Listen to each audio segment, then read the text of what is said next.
एक विद्यालय में 70% विद्यार्थी लड़कियां हैं, लड़कों की संख्या 510 है, तो स्कूल में कुल विद्यार्थियों की संख्या बताइए।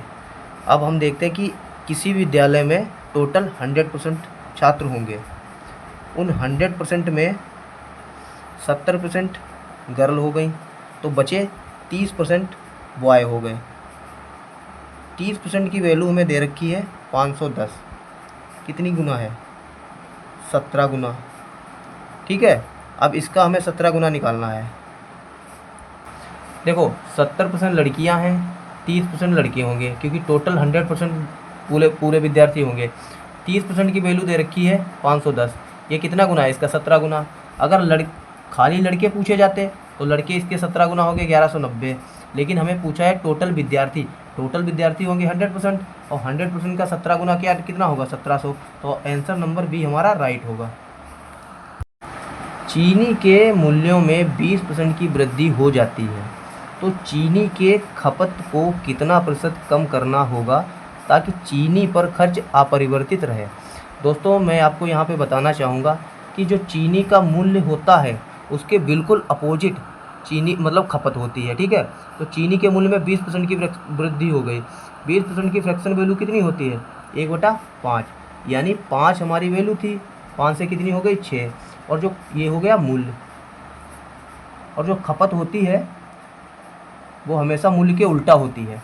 तो खपत कितनी हो गई? 6/5। ठीक है, यहाँ से पूछ रहा है कि ये चीनी की खपत में कितने प्रतिशत की कमी की जाए ताकि वो मतलब खर्च अपरिवर्तित रहे। खर्च टोटल कितना होगा? खर्च यहाँ से कितना होगा? 30/30 होगा खर्च। ठीक है, यहाँ से कितनी कमी करनी पड़ेगी? 1 की कमी करनी पड़ेगी। कितने के ऊपर? 6 के ऊपर। परसेंटेज अगर बनाना है तो गुणा 100 से करनी पड़ेगी।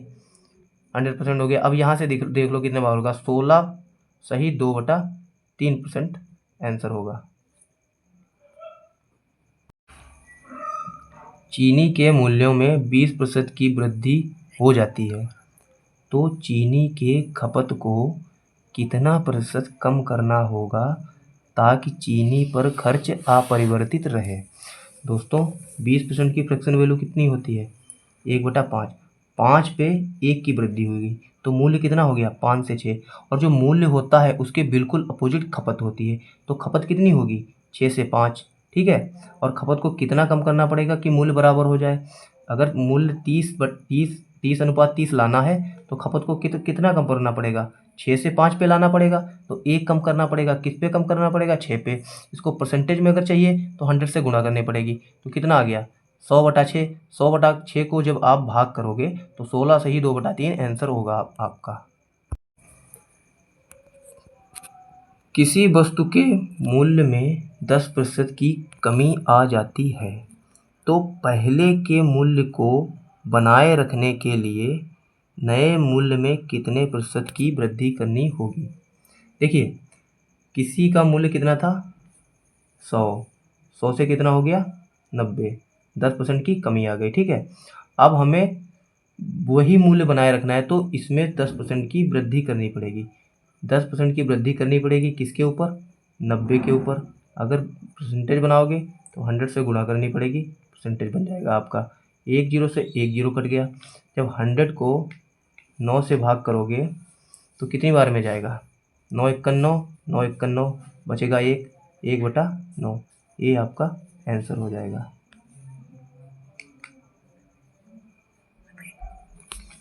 एक बार फिर से मैं बता देता हूँ आपको।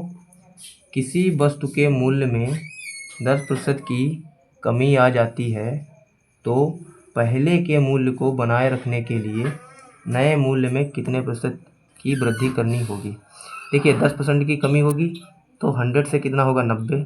अब वही मूल्य हमें वापस बनाना है, तो 90 में 10 की वृद्धि करनी पड़ेगी, तो 10/90 हो जाएगा। परसेंटेज बनाओगे तो 100 से गुणा करोगे, यहाँ से 1 जीरो से 1 जीरो कैंसिल हो जाएगा, 100/9 आ जाएगा, और ये आ जाएगा आपका, जब भाग करोगे आप, ये आपका आ जाएगा परसेंटेज। यही आपका आंसर होगा। तो दोस्तों, हमारा वीडियो आपको कैसा लगा कमेंट में बताएं। वीडियो को लाइक करें, चैनल को सब्सक्राइब करें और ज़्यादा से ज़्यादा चैनल को शेयर करें। धन्यवाद।